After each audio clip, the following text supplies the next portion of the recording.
I'm honored to welcome you to the second event in a series of virtual conversations moderated by award-winning broadcast journalist Enrique Cerna titled Pandemics, COVID-19, Racism, and the Call to Action. This series will explore the racial disparities and inequities in Washington's public health, civics, and policing systems highlighted by COVID-19 and the Black Lives Matter movement. Tonight's conversation will focus on how the right to vote and having one's voice heard is being impacted in Washington and how we can work to expand and protect that right. Tonight we are joined by the following co-hosting organizations: Fix Democracy First, Highline Heritage Museum, King County TV, Museum of History and Industry, the Seattle Channel, Washington Conservation Voters, and the Washington Environmental Council. This program is being recorded and will be broadcast on King County TV, Seattle Channel, and the ACLU Washington YouTube page later this week. We join you this evening from the occupied territory of the Coast Salish people. We remember that Indigenous people were lied to, treaties were broken, and their land was stolen. We recognize this to honor our truth and our commitment to fighting for justice for all. Acknowledgement is a critical and necessary step toward honoring Native communities and having a larger conversation on decolonization and reconciliation. Thank you for joining us. I'll now turn the microphone over to Enrique and our special guest, whom he will introduce. Thank you very much, Rachel. Appreciate it. And thank you all for joining us this evening for what I think will be an important and timely conversation about voting and voting security, how our voting systems are holding up during this time, particularly as we head to the general election. Early voting is underway across the nation, and here in Washington State, ballots have been mailed out.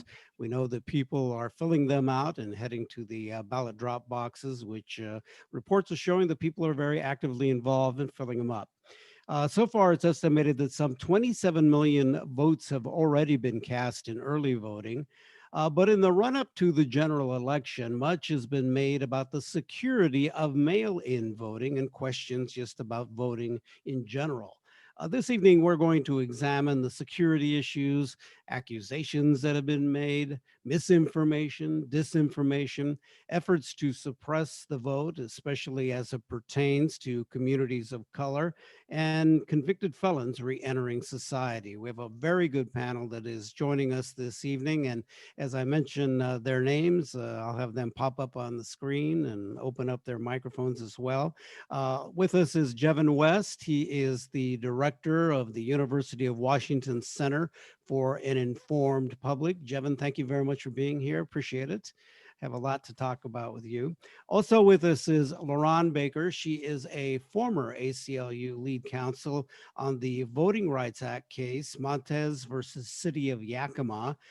She is currently special counsel for affirmative litigation and policy, King County Department of Public Defense. Thank you very much, Lauren, for being with us. We appreciate it. And also joining us is Christopher Poulos, an attorney and executive director of the Washington Statewide Reentry Council. Hello there, Christopher. Good to have you here. The council, by the way, was created by the state legislature in 2016 to improve public safety and outcomes for individuals re-entering the community, including having their opportunity to once again vote. Thank you all for being here. Appreciate it so much. Well, Jevin, I'm going to begin with you. And I'm going to have each one of you kind of weigh in on your thoughts about voting in this election and the challenges that are being faced, but also our security of the voting system that we have and the questions that have been brought up.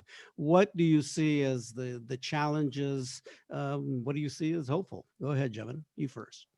Well, I'll start with the challenges and hopefully we'll end with the hopeful so we can have a little bit of a positive message, I think, at the end. There's a lot of concern about hacking on the technological side. And I sort of leave that to my colleagues in cybersecurity that are working hard on securing the vote from that angle. What we worry a lot about is the hacking of opinion through hacking of public opinion through various technological channels as well, and mediums of communication like social media, of course, and news online and offline. And one of the things that we've been examining in our Center for an Informed Public at the University of Washington is the kind of disinformation and misinformation around the voting process in the election. And we've set up a new organization in collaboration with Stanford University where we're looking at primarily 4 kinds of disinformation. So we're looking at delegitimization, of course, that sort of overrides all of the kinds of disinformation, misinformation we're seeing. But we're also looking at participation interference, procedural interference, fraud, of course.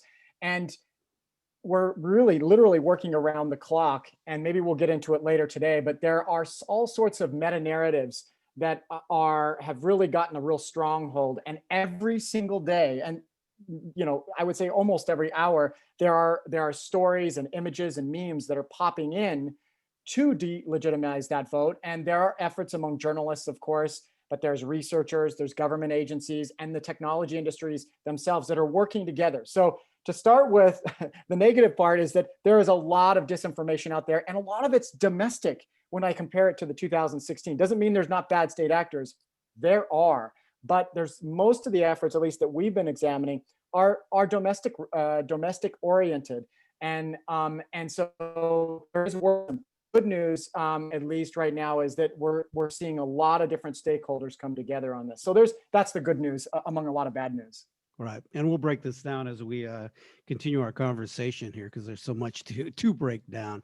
Laurent, give me your take on this as someone who's also worked at the local level, although the case that you handled in Yakima did have a federal ruling, but it's like that what happens locally really makes a huge difference. And in this case, particularly for voting. Yeah, so I think I'll start with the good news, which is here in Washington, we've been a mail-in vote state for quite a while.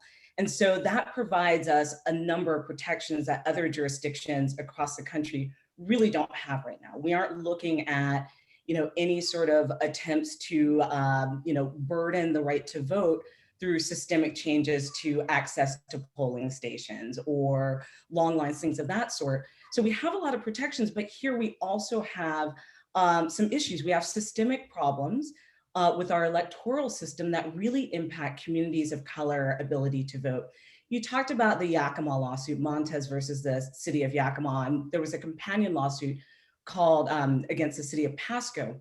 And those lawsuits were really targeted at challenging these sort of neutral election systems that we have here in Washington state and that exist in other jurisdictions that aren't on their face, aren't targeting communities of color, but the way that they play because of sort of racialized politics in a jurisdiction end up completely diluting and subjugating the vote of people of color. And in Yakima, as you said, we were successful in that lawsuit, and the Latino community there was ultimately able to elect 3 candidates of their choice to the city council system in the next election, which shows us that the way in which our elections are structured really do have a significant impact on communities of color ability to vote.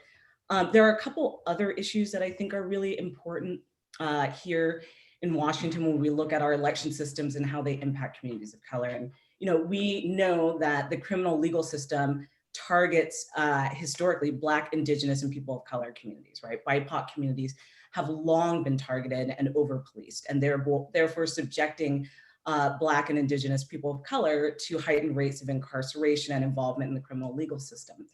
One of the issues that I've had the opportunity to work with at DPD is trying to find a way to increase opportunities for people who are incarcerated to vote. There are so many people who are incarcerated in our county jails that aren't serving a conviction for a felony, they're pretrial, and they should have the right to vote. But because we haven't figured out or prioritized structures by which we can ensure these people have access to the vote, we are thereby extinguishing the rights of people who are incarcerated to vote. And those are primarily low-income people and significantly people of color. Here in King County, there's about 1,300 people currently incarcerated. And about 80% of those, I believe, are pretrial, which isn't to say that all 80% of those have the right, but a large percentage of those would have the right to vote. And we need to find ways to ensure that those populations are able to engage in the vote. And the same is true, we have mail-in voting, but we have a significant population that's housing insecure. And we need to find better ways to ensure that those folks are able to actually access the vote. And those are the main ways that I find myself being really concerned about Washington's issues around accessing the vote. Well, Chris, you have basically a lot in common with what Laurent has been talking about, because you had been in prison at one time, but then went on to become a lawyer. Quite a story, which we'll tell a bit more about. But I know that this is a concern of yours for those who have served time to be able to have that opportunity to vote now. Definitely. And first, just thank you for inviting me to be part of this panel. It's an honor to be with all of you tonight. And please excuse if I'm moving around a little bit, because I have a 2-year-old German Shepherd who is still very much a puppy and was crying. So I do have to kind of switch from room to room to avoid her cries.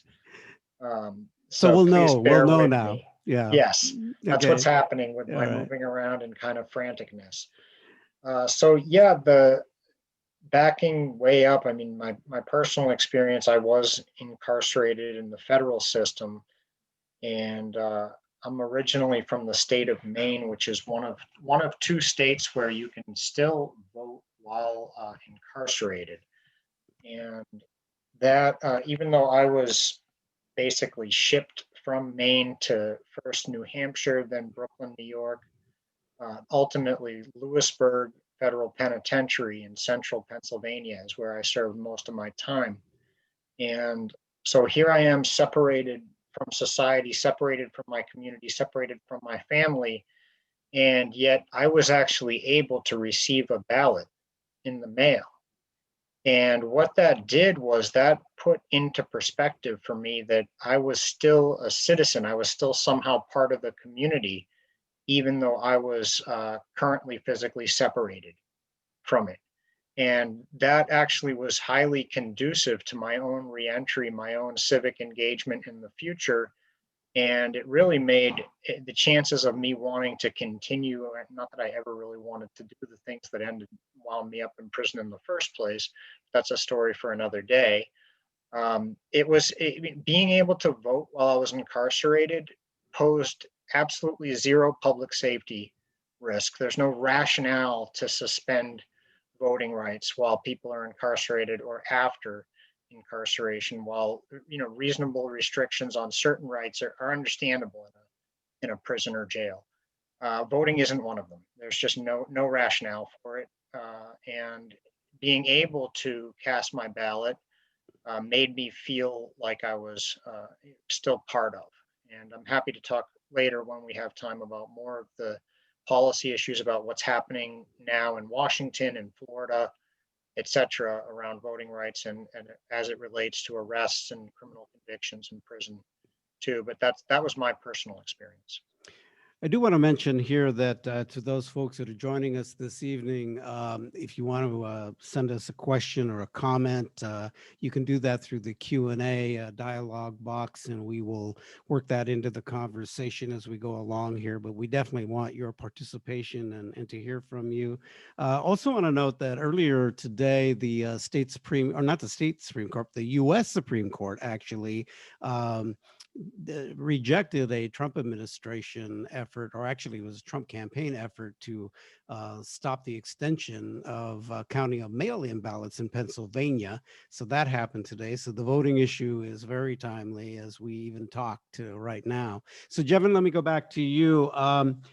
And well, first tell me a little bit about the center. I'd like to know more about that, but also tell me, let's talk about what's the difference between misinformation and disinformation, particularly when it comes to voting. Well, let's start with definitions, because I think that's always important for at least us on campus. We're always quibbling over words and definitions. Right. The main difference between disinformation and misinformation is intention. So when we talk about it, and actually the public and policymakers, when they talk about it, they're fairly consistent with that now. When we talk about disinformation, we're talking about individuals and organizations that are intending to mislead, that push out campaigns that might have grains of truth, but are really out there to sow confusion, distrust, and really just to inject noise into our information systems and adding, a sort of information pollution. Our center was formed just last December. This was before the pandemic. We formed partly for these kinds of scenarios.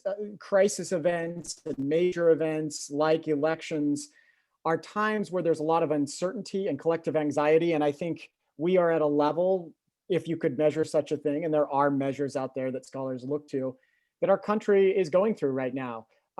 It's during these uncertain times where conspiracy theorists, professional conspiracy theorists, sweep on in and take advantage of those situations. That's when bad actors can sweep in and take advantage of those situations. And we're seeing it now. In fact, one of the things we're really concerned about is not just before the election. We are paying attention literally around the clock, but it's the day of the election. I think more people are becoming prepared for the fact that we may not know the answer on November 3rd. We likely will not know. And there could be these sort of shifts. Blue shifts are probably the more likelihood. There could be red shifts as well. These blue shifts, these shifts are when the day of has some result, and then as mail-in ballots come in, that shift. And that scares people, because where people will say, oh, it's it's being stolen from me, et cetera. And so these scenarios are already building up. And I mentioned in my first response, these large scale, these narratives, I'll give you an example. So one large narrative that we're seeing that's being fed with news literally every day is the mail dumping narrative or the mail harvesting narrative.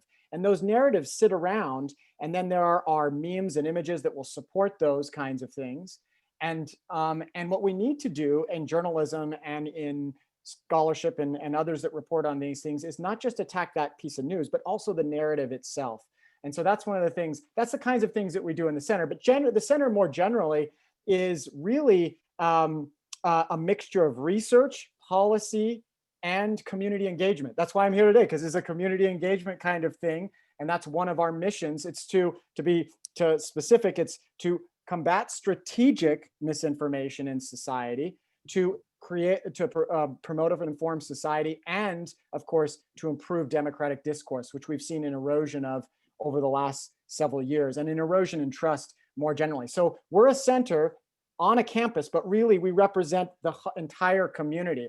And we were given funding by the Knight Foundation to start something that's never really existed on campus. It's kind of like a public health department, but a public information health department. We're there to think about cleaning up the information so that we can make good collective decisions. And we try to take we're as much nonpartisan as you can on a center. But this election and the pandemic is exactly the kinds of things that we're really working on from a research angle and a community engagement angle. And the election in particular is one where there's this confluence of all these other events. A lot of the things that we're seeing in the pandemic world, in terms of the rise of like QAnon, for example, these conspiracy theory groups, they tie these events together. So they have their stories within the pandemic, and then they have their stories within the election. And so these things are reoccurring, and there are some regularities to these kinds of things. And so we're looking for them, and we're doing our very best to try to put out information about election disinformation before it spreads too far. Because most of what we do in research, we spend 2 years, 3 years, 4 years, 10 years working out problems, but it's changing the way we do research. To do that now, we have to report it. And if we have time, I'll give you some examples that we found literally today, so to watch out for. So these are the kinds of things we're doing in the center right now. Yeah, we'll come back to that.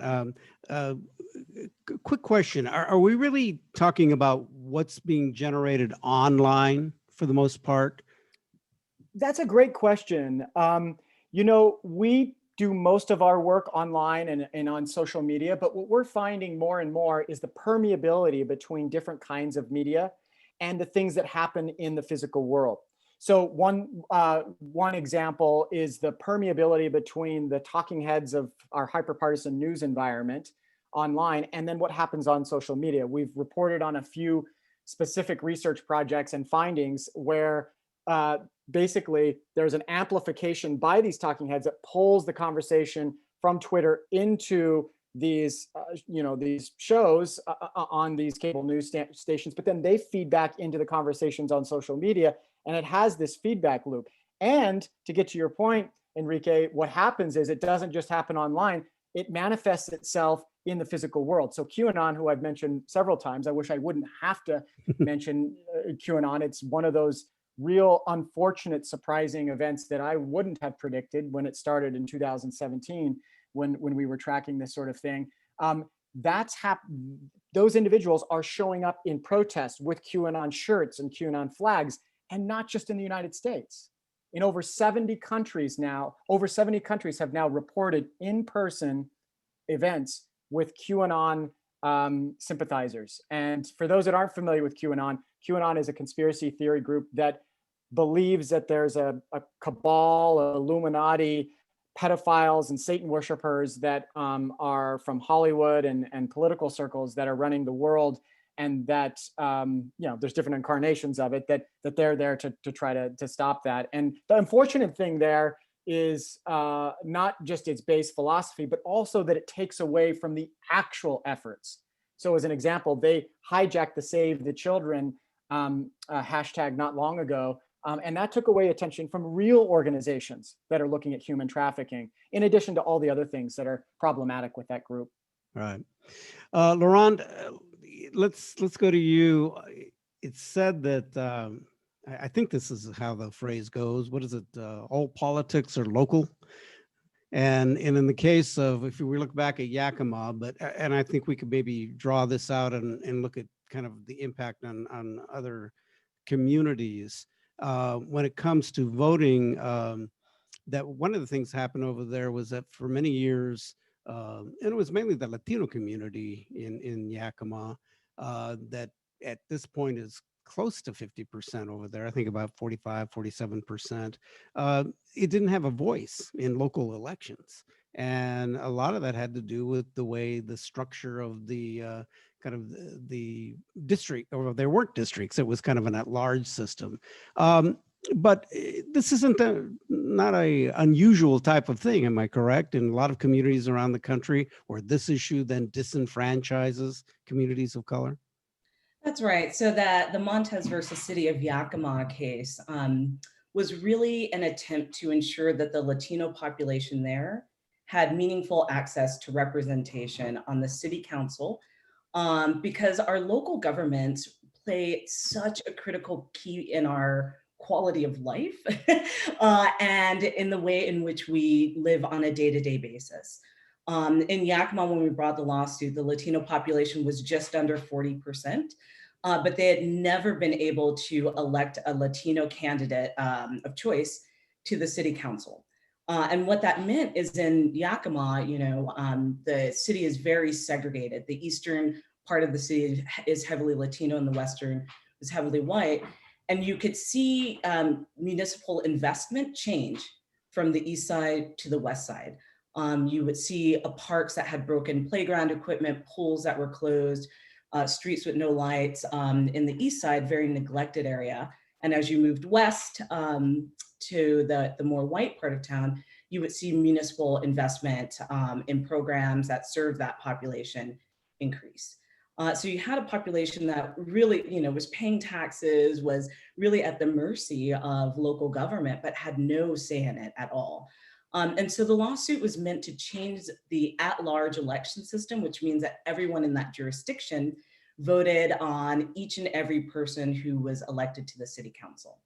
And in a place where you have sort of racialized polarities in how population votes, the majority population will always get their candidate of choice. And so in Yakima, that meant that the white population was always able to elect their candidates to every seat on the city council. And we sued to create districts because, municipal governance is important because that's what governs your life, but being able to have someone who lives in your district, who's really, experiencing the same issues that you are on a daily basis and who you can walk over to their house or drive over to the house very quickly, is important when you're trying to have your interests of your neighborhood, your community, your family represented in municipal governance. And we brought that under the Federal Voting Rights Act, Section 2, which is the way in which voter suppression challenges are broad even now. And we were successful. And as I said before, 3 Latinas were elected to the city council. And challenging election systems like that, these sort of facially neutral systems that act in a way that dilute, minority populations or community color populations' ability to have someone on the council couldn't be more important than in a pandemic. We're seeing now with incredible cuts to local government funding and budgets, the priorities that our local governments are putting into place, will have really significant impacts on low-income communities and communities of color. And so being able to have a voice on these city councils or even on county councils is critically important. And so being able to challenge these systems, we changed Yakima's election system and Pasco's election system, but there are many other jurisdictions across Washington that have really serious problems in the same way when it comes to the vote dilution. I think there's currently a lawsuit pending for the Yakima County commissioners for the same reason, because the Latino population across the county can't elect people onto the commission to represent their interest.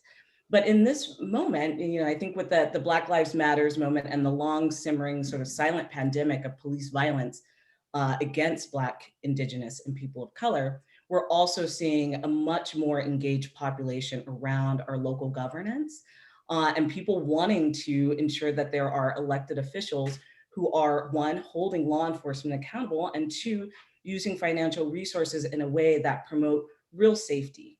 And so we need to have election systems that allow these populations to meaningfully engage in the vote. And I think in this moment, we're seeing people who are concerned about their health from the COVID-19 scare and their health, and because of historic institutionalized racism that manifests in police violence at times.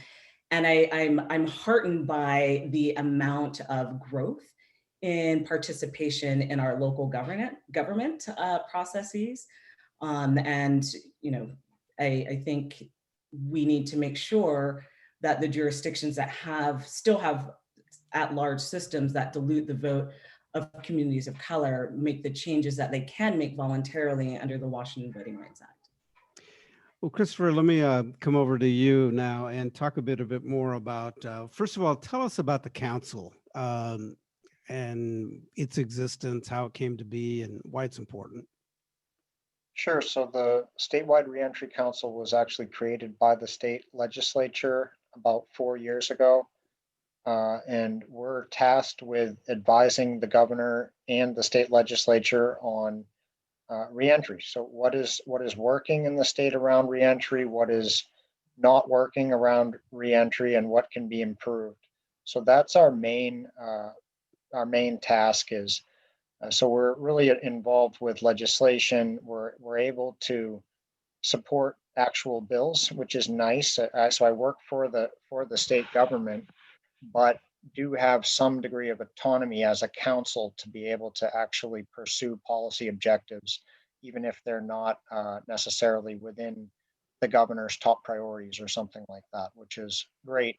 And more recently, I know this isn't the topic for tonight, but we've taken a much more active role in actually connecting government and community organizations and boosting the ability of community providers to actually have ownership over the reentry process rather than hoping and waiting for state agencies to basically do everything related to reentry.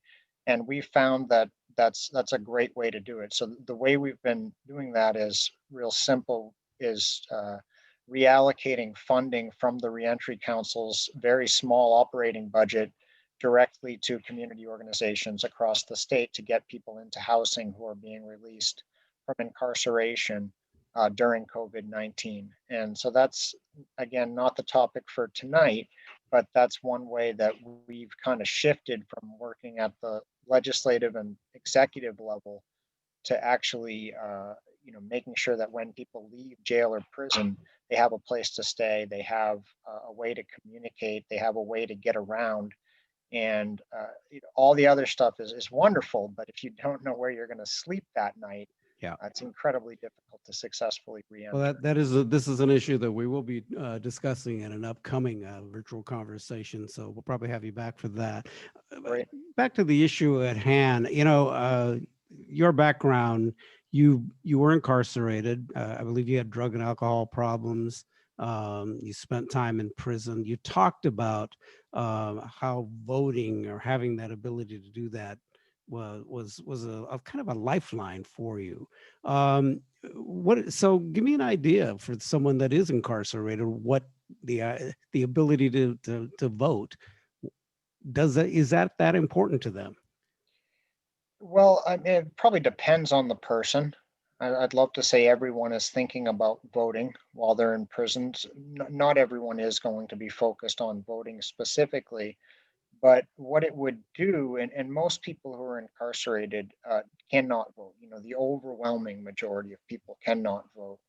But what it does is it presents the opportunity for a person to still feel like they're part of community and they have not lost their actual citizenship, even though their physical freedom is temporarily substantially restrained.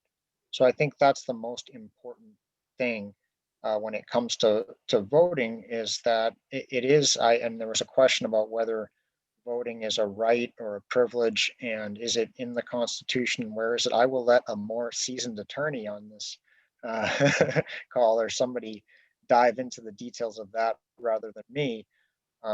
But for me, it's really simple that the more we can keep people connected to community, the better the reentry outcomes will be. And then more fundamentally, and this is something for, I think, really pertinent to an ACLU audience, is how, to me, it's terrifying that if you can get someone convicted of something, somehow they then lose their say, their most fundamental say in the political process. And if we look at history and how most of these voting conviction-based anti-voting laws or voting prohibitions came about, for the most part, or at least became widespread and enforced, was after the Civil War and after the Emancipation and during Jim Crow era is when a lot of this really became focused and happening. So to me, it's terrifying to think that if you're the opposition, for whatever that may be, is convicted of something, then they can no longer oppose with their vote. And that's a whole nother layer that I don't think is talked about much, but I think it's really pertinent to the ACLU. Yeah. In Laurent, particular. I want to go back to Laurent for a second here, and that is that what do you say to those people that say that, okay, once you're incarcerated, you shouldn't have a right to vote? I mean, I think as Christopher noted, it has the idea of felon disenfranchisement is rooted in racist policies that were meant to exclude and keep Black people and people of color from voting. And so one, I don't think it should be perpetuated because it continues historical racialized policies in place and continues to disenfranchise communities of color. But two, we sentence people to jail, to prison, and they serve out their time. I'm not saying that that is a just way for us to administer, justice here in the United States. I think incarceration, we really need to rethink fundamentally incarceration, but we sentence people to a particular punishment, and that punishment needs to end at some point, right? People are incarcerated for the amount of time that they have been sentenced, and when they are released, they should automatically be allowed to return to full civic engagement. And these continued restrictions on their ability to meaningfully and fully participate as citizens, one, deprives our country and our communities of the voices of people who are, our neighbors, our family members, and it really sways the power in our communities to the hands of those who are already sort of the most enfranchised, by keeping people who've been involved in a criminal legal system that has been found, our Supreme Court just recently acknowledged, to target Black, Indigenous, and people of color communities. any sort of continued burden on the enfranchisement, the right to vote, will continue to keep those populations silent, marginalized, and continue this imbalance within our communities. So it really, here in Washington, we allow people who have felony convictions to vote. And so that, I think, is not as known as it should be. It's been that way for a number of years. It still hasn't made it into sort of the mainstream population. But just because you've been convicted of a felony doesn't mean that you can't vote in Washington. In fact, you probably can. You don't even need to have paid off your fines. You do need to be out from underneath DOC custody, but you have the right to vote. But we need to take that even further here in Washington state. Every person, I think people who are incarcerated should be allowed to vote while they're incarcerated. We should never strip people of their right to vote, people's ability to participate in determining who represents their communities, who make decisions about where their taxes goes, who makes decisions about how their families will be impacted for schools, parks, things of that sort. I mean, we can't really expect people who we've both taken away from, we've taken their freedom away, we've isolated them in really horrific settings, and then told them for a long period of time that they are not full citizens, that their voice doesn't matter, to come back into society and be able to, quickly be meaningful participants. And so the practice of felon disenfranchisement just needs to stop in general as a whole. I want to come back to Jevin in that, as we talk about voting and mail-in voting, of course, we've heard a great deal from Donald Trump to really put a negative spin, particularly on mail-in voting, even though I think he did it in Florida. Probably will cast his ballot that way again, I think, this time around as well. But mail-in voting here has worked pretty well. But there has been so much of an effort to just tarnish mail-in voting, but just systems in general to keep people to suppress the vote. What are some of the things that you're finding that people are doing or outside forces are doing to try to suppress the vote? So we see it at all levels. We see it certainly in our national media, on Twitter, on Facebook. We see it in sort of pseudo-local news. There's been several big reports that have come out about local news venues being essentially hijacked by political operatives, making it look as if it's a local newspaper, one that's recently gone bankrupt or closed, and using those as venues. I mean, you see it across all media channels. And what we're seeing at this particular time period, which again is different than in other time periods, is strategic amplification too. So it's not that it's organically happening. It's not that regular citizens, by and large, are concerned. There is concern there, but they're not amplifying it strategically. After the second after something else from another influencer's, pushing something out. That's what we mean by strategic amp. You can see influencers on social media will time their posts and what they post in a way that sort of builds and really truly amplifies that content. So we see that kind of effort going on. And when we do see it, the examples that are used are typically misframed. So this might be, it might be an image of mail that's been dumped in the garbage, but it was an image that existed 10 years ago or in another election or even in another country. And so it's misframed or it's given misintent. So we see a lot of these examples where we'll see a post on social media where you'll see, maybe a mailman, it could be a legitimate image, but they're very, very rare, by the way, that a mailman, or mailwoman puts it somewhere else and they're labeled as a Democrat or a Republican. But we also see exaggerated, exaggeration, of course, is one of the the big methods that's used all the time. And so we're seeing all these different ways, and they're repeatable. So we see these over and over. And after you've seen enough of these, you start to see these patterns.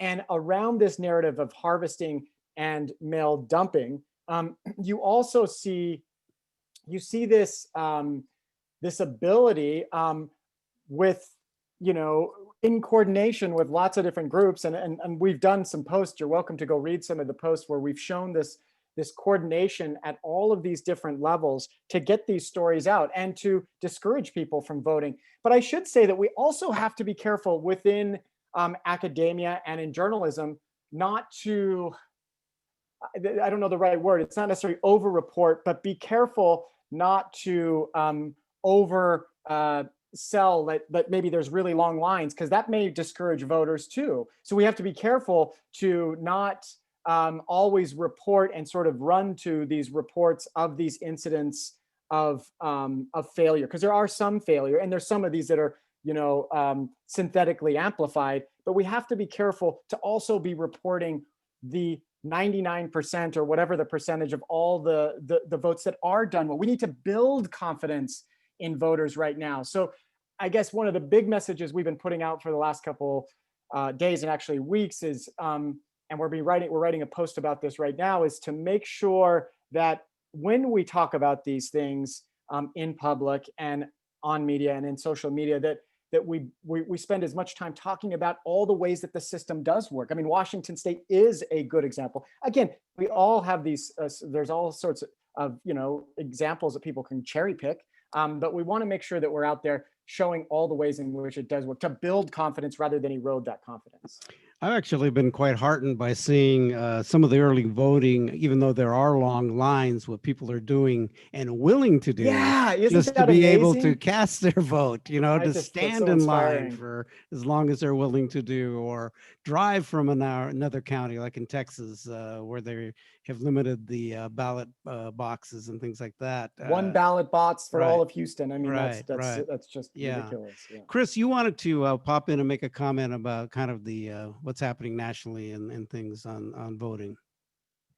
Thank you, I did. And I also just jumping on what Jevin just said about the one ballot box. I know that's not my narrow focus of expertise, but talk about, voter suppression, that it's wonderful that we have these, people showing up in masses, perhaps as people maybe haven't in a long time. But the fact is that could be, if there were enough places for people to vote or drop their ballots or whatever it may be, people would not need to be waiting for so many hours in line. And of course, that disparately impacts lower income people and people of color. And when you look at the neighborhoods where voting takes 10 minutes and neighborhoods and cities where voting takes hours and hours, it's often in inner cities and also lower income and high populations of people of color. So I just thought that I'm glad it came up at least briefly tonight, because that's a major ongoing issue that transcends my more narrow focus. So thank you. As for, I just wanted to comment real quick on kind of what is happening, current status regarding voting rights here in Washington, and then at least mention what's happening in Florida as well. So as LaRon pointed out, if you're off of supervision, you can vote in Washington, which is good. We're in a decent spot nationally compared to other states. But as of right now, if you're on community supervision, which can be for life, I don't know that a lot of people are aware that you can be out of prison in 2000 and be still on supervision in 2020, having lived in the community, not voting, paying taxes, having kids in school, whatever it may be, and be permanently disenfranchised or at least disenfranchised for many, many years as a result of that. So right now, current action is in the Senate and the House, bills led by Senator Patty Kuderer and Representative Dolan that would automatically immediately restore the vote for people as long as they're not actually in prison. And so that's hopefully going to make it across the finish line this upcoming session. I know at least a couple people from the Washington Voting Rights coalition are on the chat or on the participants tonight, so I would feel amiss if I didn't mention specifically the work that that group is doing. And then at other states, I'm sure most people listening today are familiar with Florida, which passed I don't know the exact citizens initiative or ballot referendum. I don't know the exact term. It might have even been an amendment to the Constitution. But they made it so you could vote if you were in, off of whatever it was, have a felony conviction. And then the legislature came back and said, not if you owe any kind of fines in Florida. And so essentially, Florida created a poll tax, which again disparately impacts people of color because of the conviction rates and prosecution and arrest rates against people of color. And so that's an ongoing struggle. It felt like such a huge win in Florida, and it is significant. But then this rule came into place where the person cannot have any court fines, fees, or restitutions. And people are stepping up from around the country and paying off fines, trying to do that. But of course, it's just a logistical nightmare because we're working with the clerks and trying to get each individual paid off. They don't even know how people. Sometimes the courts don't even know what is owed, let alone the individual.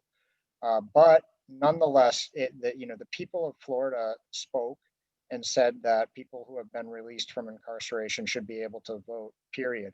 And then the legislature took it upon themselves to add these restrictions.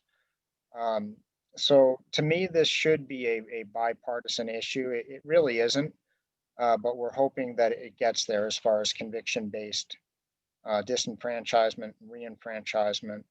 And we're hoping, very optimistic, that this year in Washington, we will get across the finish line with restoring the vote for people who are on community supervision.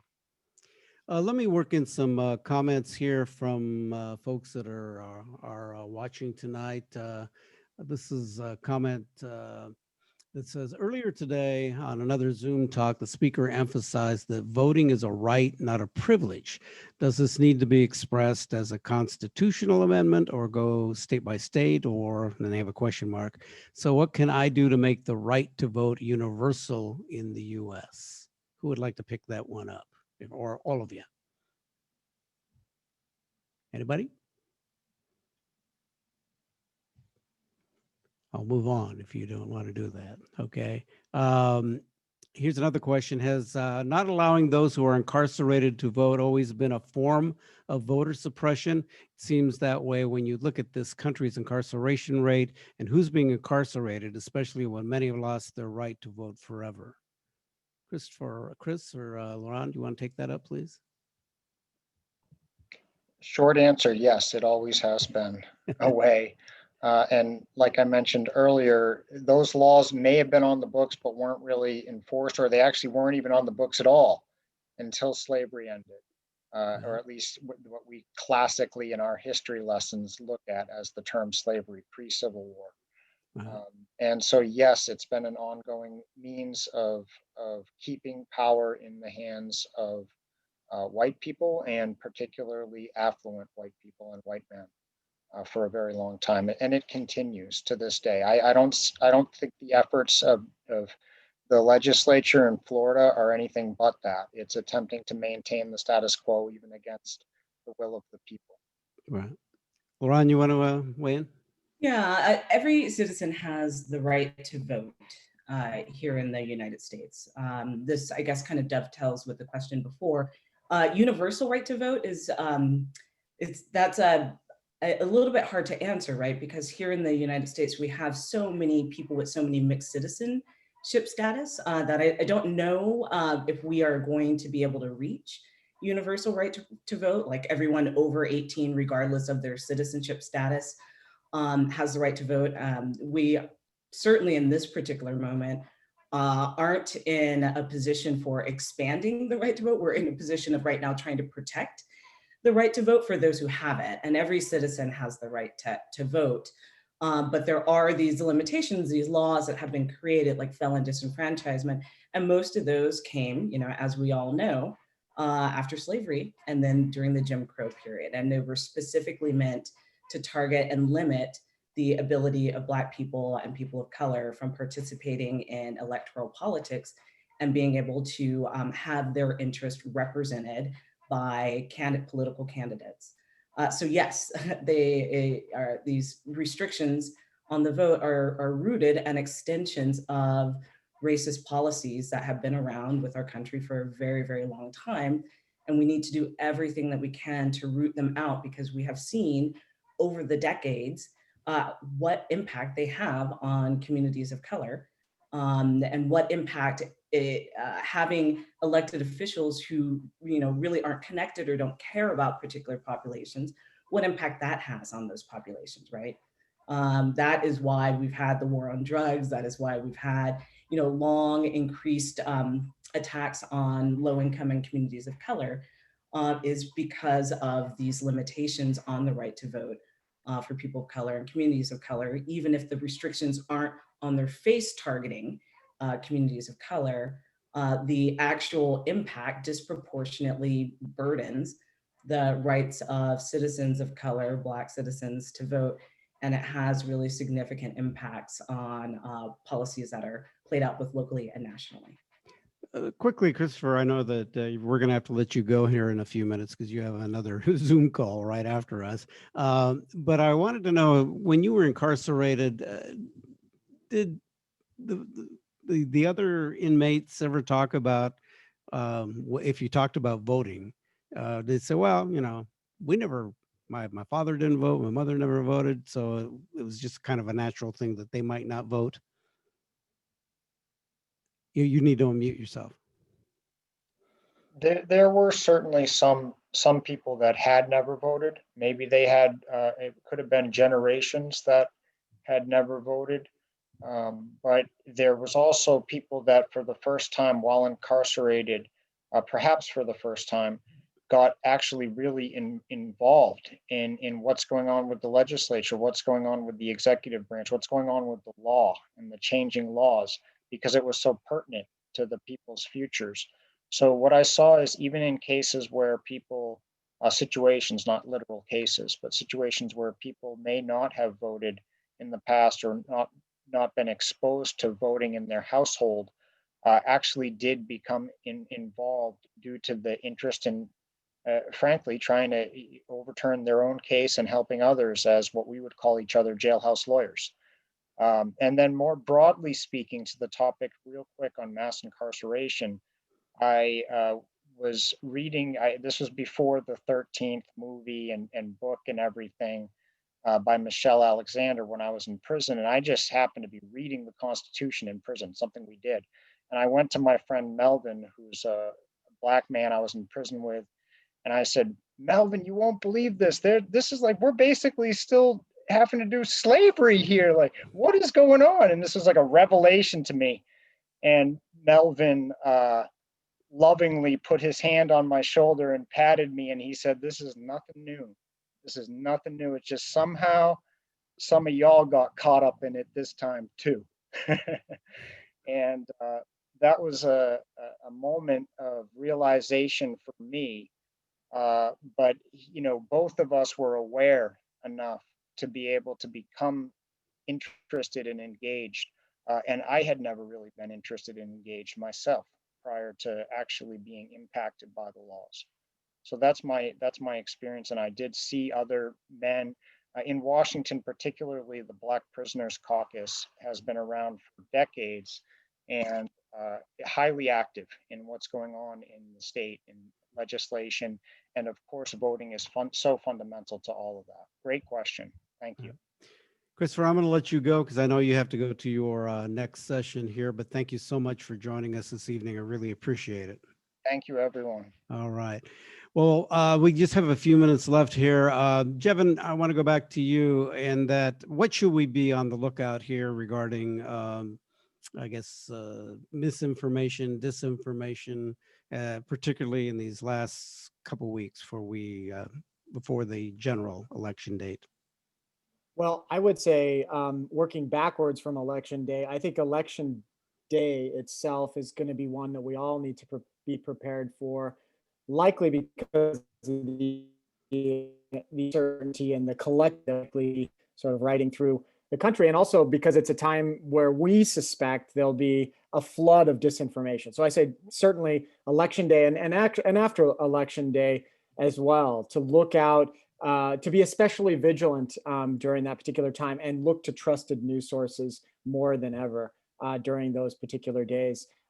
Prior to the election, we're seeing increased ramp up of disinformation. We're seeing a lot of repeats from 2016. I mean, as an example, we see an increase in the number of fake news stories coming out of Veles, Macedonia. Again, for those that don't familiar with that story, that was the fake news factory essentially that was creating news like, for example, that the Pope endorsed Trump, which was the most shared fake news story in 2016. That came out of Veles, Macedonia with some teenagers. Well, that factory is back and they're producing a lot of fake news as well now too. But what's interesting is it's now being played out more on some of these new alternative social media platforms like Parler. Parler is this sort of alternative. It's kind of the political rights sort of equivalent to Twitter. So it doesn't have quite the restrictions, and you do see, this splintering of not only communities on social media around political issues, but even a splintering of the social media platforms themselves. I mean, we certainly see misinformation from both sides, and I would even I would say be careful though, especially during the day of the election. We are seeing a preponderance, of course, of the delegitimization, and that I would say, you said Enrique, Jevon, you get one thing to tell people to look out for is the delegitimization. It's a hard word, actually.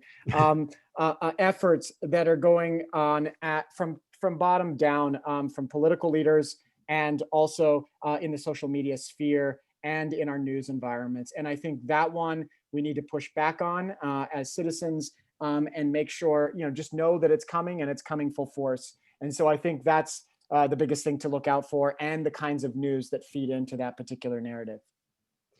Laurent, I'd like to give you a final word about tonight, and also, I guess, what you want to say about voting and suppression and concern and hope.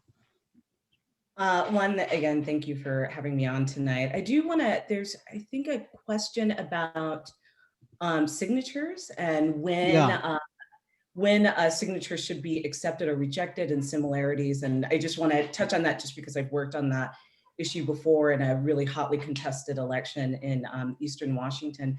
And I think the question that we should be really focusing on there is not necessarily how similar the signatures are, but the opportunity and notice that a voter has to cure any concerns that their signature may not have been right, or they may not be the right voter, right?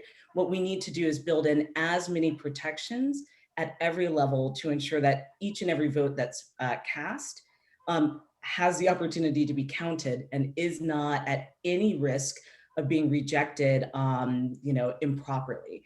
And so I think it's less about comparing the signatures, although we need to do that, and more about ensuring that there's due process, notice, and an opportunity for that voter to be able to come in and say, like, no, that is my ballot, because each and every ballot is critical and important and must be ensured to be counted, and our procedures need to be strong enough for that.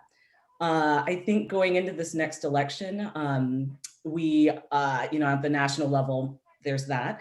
And then locally, we have an opportunity, as we have with every election, to elect people whose philosophies are in line with ours. And in this moment, when we have these critical questions about, restructuring our law enforcement agencies and our policing agencies, when we're looking at defunding, when we're talking about institutionalized racism that targets BIPOC people, and how we change these, we need to make sure that we elect people who are in line with our positions on those issues, and that we hold them accountable at the ballot box, and then also at city council meetings, at county council meetings, and going forward. And so I'm hoping that from this last 2020, which has been quite a year, that we'll see sustained citizen engagement in local politics in a way that we haven't before, because I think a lot of people are recognizing, how important their local governance is to their daily lives and their safety. Right. Thank you very much. I have two questions here. I know we're right at about 7:01 here, but and Jevin, I'm gonna, and if you want to weigh in as well, Laurent, you can do this too. But let me get in these two questions because I think they're important. One is that one writer says, "I'm not on social media. How can I counter reveal disinformation?" Oh, that's a great question, because we typically assume that so many people are on social media, when in fact we know, because the studies have shown that more than 50% of U.S. citizens still get the majority of their news from TV news, from cable news. And so I think one of the best things that you can do to counter, if you're not on social media, and thank goodness to you for not, whoever the listener was and the questioner, to not be on social media. Yeah. I commend you. I try to do it more myself. And I should just turn the keys and throw them away. But I think the best things is to be talking within your community, to your neighbors. Those things matter. In fact, in-person, conversations still carry so much more value than the trolling conversations that we see on Twitter or Facebook. You can certainly write into your newspapers still. I mean, if they still are available in your local communities, that's, and be thankful if you can. I think you still can do things. You can talk to your family, friends, and neighbors, and I think that matters. And if you see things that don't seem right, if you get your news on television or in other forms, there are places you can go. If you see things suspicious, you can also email them to us at the Center for an Informed Public, and we can get them to the right people. So there definitely are things to do. And thanks for the question. And I also want to put this as a thank you to Enrique and for all those organizers on this. But you had one more question too, I think. Yeah, well, this one, I think I could even answer it, but is there anything I can do as an individual to help in the effort to deter or counteract voter suppression, misinformation, and delegitimization? You're right, that is hard to say, of this presidential election. And I guess all I would say is vote, Yes, Yeah. I say vote. And we do have a specific thing you can do as a digital volunteer in our center.